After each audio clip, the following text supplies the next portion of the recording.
నా పేరు శివశంకర్. నాది స్కూల్ అసిస్టెంట్ ఇంగ్లీష్లో 69వ ర్యాంక్. నేను ట్రైబల్ డిపార్ట్మెంట్లో సెలెక్ట్ అయ్యాను. ప్రస్తుతం ఆలూరు స్కూల్లో ట్రైబల్ స్కూల్లో పనిచేస్తూ ఉన్నాను. ఎవరైతే ఆధారాలు లేకుండా ఆరోపణ చేస్తున్నారో వాళ్ళు గుర్తుపెట్టుకోవాల్సిన విషయం ఏమంటే, మెగా డిఎస్సిలో ఎటువంటి పొరపాట్లు కానీ, ఎటువంటి దగా కానీ, ఎలాంటి స్కామ్ కానీ జరగలేదు. ఇందుకు సాక్ష్యము ఎటువంటి పక్షపాతము లేకుండా, ఎటువంటి ఇబ్బంది ఇరుకులు లేకుండా 1-2 సార్లు మా సర్టిఫికేట్లు వెరిఫికేషన్ చేసి, అందులో ఏమన్నా మేము క్వాలిఫికేషన్ లేకుంటే రిజెక్ట్ చేసిన వాళ్ళు ఉన్నారు. కాల్ లెటర్ వచ్చి అందులో మేము కావాల్సిన క్వాలిఫికేషన్ మాకు లేకుంటే వాళ్ళని రిజెక్ట్ చేయడము, మా సర్టిఫికేట్లు ఆన్లైన్లో అప్లోడ్ చేయడము, 1-2-3 సార్లు మాకు కాల్ చేసి ఆఫీసులో ఎక్కడైనా డౌట్ ఉన్నా కూడా కాల్ చేసి ఎంక్వైరీ చేసి మాకు జాబ్ ఇవ్వడం జరిగింది. అంత పక్కాగా పకడ్బందీగా ఈ రిక్రూట్మెంట్ జరగడం అనేది జరిగింది. వాళ్ళు చేస్తున్న ఆరోపణలో ఎలాంటి ఆధారం లేదు. ఆధారాలు ఉంటే ఎప్పుడో ముందుకొచ్చి ఈ కేసు విషయంలో విజయం సాధించేవాళ్ళు. ఎటువంటి ఆధారం వాళ్ళకి లేదు. ఏదో నిజం సార్, ఈ విషయంలో మాత్రము మనస్ఫూర్తిగా బాధపడుతున్నాం. ఎందుకంటే మేము కష్టపడి పనిచేసాం. పని చేసి కూలి తీసుకునేటప్పుడు నువ్వు ఊరికనే కూలి తీసుకున్నావు అంటే ఆ మనిషికి ఎంత బాధ అవుతుందో, మేము రాత్రింబగలు కుటుంబాలను వదిలిపెట్టి ఎక్కడో సిటీలో కోచింగ్ సెంటర్లో స్టడీ అవర్లో కూర్చొని రాత్రి 12 గంటల వరకు, ఉదయం 5 గంటల నుంచి 12 గంటల వరకు చదివి ఆ బాధను అనుభవించి ఎంతో కష్టపడి ఈ జాబ్లో మా ఉత్తీర్ణత బట్టి, మా ప్రతిభను బట్టి ఉద్యోగం సంపాదించుకొని ఉద్యోగం చేసుకుంటుంటే మీరు మోసం చేసి వచ్చినారని పక్క వాళ్ళు అంటుంటే నిజంగా మేము చాలా బాధపడుతున్నాం. ఈ విషయంలో ప్రతి ఒక్కరు కూడా ఒకసారి ఆలోచించాలి. ఒక వ్యక్తిని ఆధారం లేకుండా ఇబ్బంది పెట్టి మాటలతో బాధ పెట్టడం అనేది సరికాదు. నీ దగ్గర ఎవిడెన్స్ ఉంటే చూపించి అడగండి, ప్రశ్నించండి. ఈ ప్రజాస్వామ్యంలో అర్హత ఎవరికైనా ఉంది. మేము కూడా ఎటువంటి ఆధారాలు లేకుండా ఆరోపణలు చేయవద్దు. నిజంగా నిజాయితీగా ఉద్యోగం సంపాదించుకున్న మాకు నిజంగా చాలా బాధపడాల్సిన పరిస్థితి ఇప్పుడు ఉంది. అందుకే ఈ రోడ్డు మీదకి వచ్చాం. మేము నిజాయితీగా సంపాదించుకున్నాం. అందుకే మేము ఖండించడానికి మేమందరం కలిసి రోడ్డు మీదకి వచ్చాం. ఒకవేళ మీరు అన్నట్టు బ్రిడ్జ్ గేమ్ బ్యాక్ అంటే అనుకుందాం, ఆ గేమ్ ని ఇంక్లూడ్ చేసేది ఎవరు? స్టేట్ గవర్నమెంటా, రాజకీయ నాయకులా? ఎవరు ఇంక్లూడ్ చేస్తారు? ఎవరు దాన్ని ఇంక్లూడ్ చేస్తారు? ఏ ఒక ఆర్గనైజేషన్సే కదా, సెంట్రల్ లెవెలే కదా. ఒకవేళ మీరు అన్నట్టు ఎవరు ఆ కేటగిరీలో ఉద్యోగం సంపాదించలేదే అనుకుందాం. ఒకవేళ సంపాదించినా సరే ఖచ్చితంగా అది ఏ ఒకరో ఇద్దరో మ్యానిపులేట్ చేసేది కాదు. అది ఖచ్చితంగా ఇంటర్నేషనల్ లెవెల్లో గుర్తింపు పొందినది, నేషనల్ లెవెల్లో ఐడెంటిఫై అయినది, సంఘాలు పర్మిషన్ ఇచ్చినవే వస్తాయి. లేనిదైతే కాదు కదా.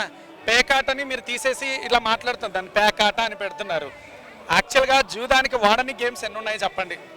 మీరు నిజంగా చెప్పండి. పేకాటని జూదం అంటున్నారు. ఈరోజు జూదానికి వాడని గేమ్ ఏంటి? క్యారమ్స్లో డబ్బులు పెట్టి ఆడట్లేదా? ఆ లెక్కనైతే ప్రపంచంలో ఇప్పుడు అతిపెద్ద జూదం ఆడే గేమ్ ఏది ఉందంటే అది క్రికెటే కాదా? ఐపీఎల్ మీద ఎంత బెట్టింగ్ జరుగుతుంది, దాన్ని జూదం అంటారా అనే ధైర్యం మీకుందా? సో ఊరికే జూదం అని దానికి పెడితే కుదరదు.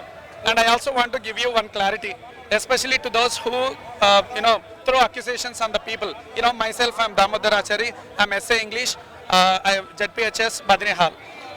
If you really want to have CBI inquiry, instead of asking CBI inquiry on the recruitment, you better ask CBI inquiry on every aspirant who got the job.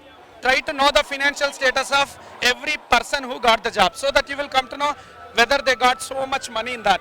So if you really have CBI inquiry on every aspirant, financial status of every aspirant, you will know how much money they have paid. You trace out the transactions, bank transactions or whatever the property they have. My father is a mechanic, so I speak English today. This is what I teach my students. If you really want to have CBI inquiry or if you have your own team, come to our school and ask our students. Sir, ఈరోజు మేము ఇక్కడ వరకు వచ్చామంటే కారణం ఆరోపణలు మీరే అంటున్నారు.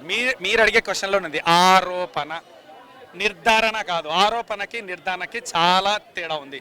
మీరు అంటున్న ఆరోపణ ఇప్పుడు జీవో నెంబర్ 77 పాటించలేదు, ఎవరికి అనుకున్నారు? మీరా? అంటే కోర్టులు ఆ నోటిఫికేషన్ చదివి ఐడెంటిఫై చేయలేదా? జీవో నెంబర్ 77 ఫాలో అవ్వలేదన్నది చాలా గుర్తుపట్టలేనంత చిన్న తప్ప నా క్వశ్చన్. ఒక సామాన్య అభ్యర్థి కూడా గుర్తుపట్టలేనంత చిన్న తప్ప అది. మరి ఎందుకు మిగతా వాళ్ళు దాన్ని తప్పు అని అనట్లేదు? మీకు మాత్రమే ఎందుకు కనిపిస్తుంది? ఇది మీకు అంటే మళ్ళీ చెప్తాను, ఎవరైతే దీన్ని క్వశ్చన్ చేస్తున్నారో. కానీ ఒక్క విషయం అయితే మాకు క్లియర్గా అర్థమవుతుంది. 3 లక్షల మంది అభ్యర్థులు 6 లక్షల అప్లికేషన్లు వేశారు. నాకు తెలిసి ఈ ఆరోపణలు చేసే వాళ్ళ వెనకాల ఉన్న ఒక పొలిటికల్ గేమ్ నేను చెప్తున్నాను. ఉద్యోగం ఎంత గింజుకున్నా సరే ఉద్యోగం ఆ 16,000 మందికే వస్తుంది. మిగతా 4 లక్షల చిల్లర ఓట్లని మన వైపు తిప్పుకుందామన్న ఆలోచనే కనపడుతుంది తప్ప వేరేదేమీ కనపడట్లేదు. కానీ గుర్తుపెట్టుకోండి, ఆ 16,000 మంది ఇంత దూరం వచ్చారు అంటే మీరు నిజంగా ఎంక్వైరీ ఇందాకే చెప్పినట్టు సిబిఐ ఎంక్వైరీ వేయాలనుకుంటే వాళ్ళ బ్యాక్గ్రౌండ్ మీద వేయండి. అలాంటి వాళ్ళు ఎవరైనా ఉంటే బయటికి తెలుస్తుంది. సో నేను మళ్ళీ చెప్తున్నాను, నేను 13 సంవత్సరాల టీచింగ్ ఎక్స్పీరియన్స్ నాకు కార్పొరేట్ ఇన్స్టిట్యూషన్స్లో నేను ఇన్ఛార్జ్ కూడా చేశాను. నేను ఈ జాబ్ తెచ్చుకునే టైంకి నాకు 90,000 శాలరీ. నాకు ఈరోజు గవర్నమెంట్ ఇచ్చే దాంట్లో maybe it was equals to half of the salary. Money is not the matter. This is dignity. This is what society look at us.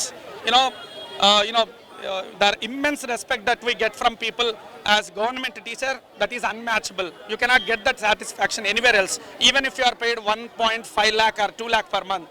So this is what I tell you. Go and ask our students what we have done these 10 months. You will know the results. Okay. And you also try to find out, look into the financial status of every candidate if you really have to have an inquiry on this recruitment. This is what I tell you. నమస్తే sir, మీ పేరండి? నా పేరు Harikrishna sir. Harikrishna గారు ఏం చేస్తుంటారు sir? నేను school assistant Hindi teacher sir. ఇప్పుడు school assistant హిందీగా select అయ్యాను నేను. సార్ మీరు ఈ స్కూల్ అసిస్టెంట్గా ఏ డిఎస్సిలో సెలెక్ట్ అయ్యారు సార్? సార్ నేను 25 మెగా డిఎస్సి ద్వారా సెలెక్ట్ అయ్యాను సార్ నేను. సార్ మరి మీరు 2025లో సెలెక్ట్ అయినటువంటి టీచర్లు ఎవరైతే ఉన్నారో వారి మీద ప్రతిపక్షంలో ఉన్నటువంటి వైసీపీ పార్టీ వారు చేస్తున్న ప్రధానమైన ఆరోపణ ఏంటంటే హారిజంటల్ వర్టికల్ రిజర్వేషన్స్ ప్రకారం ఈ ఉద్యోగాలు ఇవ్వలేదు, ఈ డిఎస్సి మొత్తం అక్రమాల పుట్ట, ఇందులో ఉద్యోగాలు సాధించిన వాళ్ళు డబ్బులు పెట్టి కొనుక్కున్నారు ఉద్యోగాలు అని చెప్పేసి రకరకాల ఆరోపణలు అయితే చేస్తున్నారు. మరి మీరు ఈ డిఎస్సి ద్వారానే ఉద్యోగం పొందారు కాబట్టి మరి మీరు నిజంగా నిజాయితీగా కష్టపడి ఈ ఉద్యోగాన్ని సాధించారా, లేదంటే వారు చెప్తున్నట్టుగా అక్రమ మార్గాల ద్వారా ఈ ఉద్యోగం సాధించారా? సార్ అది వాళ్ళు దగా డిఎస్సి అనేది చెప్తున్నారు సార్. అదంతా వాస్తవం కాదు సార్. నేనైతే 2019 నుంచి నేను ప్రిపేర్ అవుతున్నాను సార్. ఒక ప్రైవేట్ ఇన్స్టిట్యూట్లో పని చేసుకుంటూ నేను చదివి ఈరోజు 25 మెగా డిఎస్సి ద్వారా నేను స్కూల్ అసిస్టెంట్ హిందీగా సెలెక్ట్ అయ్యాను సార్. వీళ్ళు కోర్టు కూడా వెళ్ళినారు సార్. కోర్టు కూడా తీర్పు ఇచ్చేసింది ఎటువంటి అక్రమాలు లేవనేసి. కానీ వీళ్ళు రాజకీయ లబ్ధి కోసం వీళ్ళు ధర్నా చేస్తున్నారు సార్. ఇవన్నీ అవాస్తవం సార్. ఇవి ఒకవేళ పేపర్ లీక్ అంటున్నారు కొంతమంది. ఒకవేళ పేపర్ లీక్ అవ్వడానికి అది ఆఫ్లైన్ కాదు సార్, అది ఆన్లైన్ సార్. ఇప్పుడు నేను ఎగ్జామ్ రాశాను, నా పక్కన హిందీ వాడు ఉన్నప్పటికీ కూడా నా క్వశ్చన్ వేరు, అతనికి వచ్చే క్వశ్చన్ వేరు. నాకు ఒకటే క్వశ్చన్ ఉంటే వాళ్ళకి 15, 20 క్వశ్చన్ నెంబర్ ఉంటుంది సార్. అదంతా జంబ్లింగ్ సిస్టమ్ సార్. అంత ఆశమాష కాదు. అంతా చెక్ చేసి ఎవరు రాస్తున్నారు ఏంటి అనేసి అంతా చెక్ చేసి సీసీ కెమెరాలు అన్నీ ఉంటాయి సార్. ఇవన్నీ వాళ్ళంతా చెప్పేదంతా అవాస్తవం సార్. ఇది ఈరోజు మేము చెప్పేది ఒకటే సార్, ఇంత తొందరగా ఎగ్జామ్ పెట్టి 45 డేస్లో పోస్టింగ్ ఇచ్చినారు సార్ అందరికీ కూడాను. చాలా చాలా thank you sir Lokesh sir గారికి మరియు చంద్రబాబు నాయుడు సార్ గారికి, అదేవిధంగా deputy CM Pawan Kalyan sir గారికి ధన్యవాదాలు తెలుపుకుంటున్నాం సార్. సార్ ఇదంతా వాళ్ళ రాజకీయ లబ్ధి కోసం సార్ ఇదంతాను. ఇంకోటి ఏంటంటే ఇప్పుడు మళ్ళీ డిఎస్సి అంటున్నారు. నేను ఒకటే చెప్తున్నాను సార్, ఇప్పుడు ఉన్నటువంటి మా స్నేహితులు కూడా ఉన్నారు సార్, ప్రిపేర్ అవుతున్నారు. వాళ్ళకు ఒకటేనే సలహా ఇస్తున్నా సార్, ఖచ్చితంగా పారదర్శకంగా జరిగింది ఎగ్జాము. నేను ఒకటే చెప్పగలను సార్, బాగా ప్రిపేర్ అవ్వండి, ఎటువంటి అవతవకలు లేదు. కోర్టు ఆల్రెడీ తీర్పు కూడా ఇచ్చేసింది సార్. నైట్ కూడా సాయంత్రం కూడా వాళ్ళు విద్యాశాఖ కార్యదర్శి వాళ్ళు కూడా ప్రెస్ మీట్ పెట్టినారు సార్. అందులో కూడా చెప్పినారు ఇది పారదర్శకంగా జరిగింది, ఎవరు టెన్షన్ పడాల్సిన అవసరం లేదు, కోర్టు కూడా తీర్పు ఇచ్చేసింది అని చెప్పినారు సార్. ఎటువంటి అవతవకలు లేవు సార్ ఇందులో. కానీ ఇప్పుడు హారిజంటల్ వర్టికల్ రిజర్వేషన్స్ ప్రకారం మరి ఓపెన్ కేటగిరీ కావచ్చు, లేడీస్ కేటగిరీ కావచ్చు, అలానే ఫిజికల్ హ్యాండిక్యాప్డ్ కేటగిరీ కావచ్చు, ఎక్స్ ఆర్మీ కేటగిరీ కావచ్చు, వీళ్ళందరికీ వారి ప్రకారమే ఉద్యోగాలు వచ్చినాయి సార్ అందరికీ? అవును సార్, అందరికీ అదే విధంగా వచ్చినాయి సార్. ఫస్ట్ మెరిట్ లిస్టు, తర్వాత సెలక్షన్ లిస్టు, దాని ద్వారానే ఇచ్చినారు సార్. ఎక్కడ కూడా వాళ్ళకి ప్రూఫ్తో సహా చూపించినారు సార్. ఎవరెవరైతే ఆ జగన్మోహన్ రెడ్డి సార్ దగ్గరికి వెళ్ళినారో, కూర్చొని మాట్లాడినారో, వాళ్ళ పేర్లు లిస్ట్ తీసుకొని ప్రెస్ మీట్ పెట్టి క్లీన్గా చూపించినారు సార్. ఇంకా దానికంటే వాస్తవం ఇంకేం కావాలి సార్ వాళ్ళకి? మళ్ళీ ప్రతిసారి రాజకీయం చేసుకుంటూ దగా డిఎస్సి అమౌంట్ పెట్టి కొన్నారు, ఇవంతా సొల్లి సార్. ఇదంతా అబద్ధం సార్. ఇది ఎట్టి పరిస్థితుల్లో కూడా అక్కడ అవతవకలు జరగలేదు సార్, నిజాయితీగానే జరిగింది సార్. ఇది మాత్రం చివరగా నేను ఒకటే చెప్పగలను సార్, ఎందుకంటే మా స్నేహితులు కూడా ఉన్నారు సార్.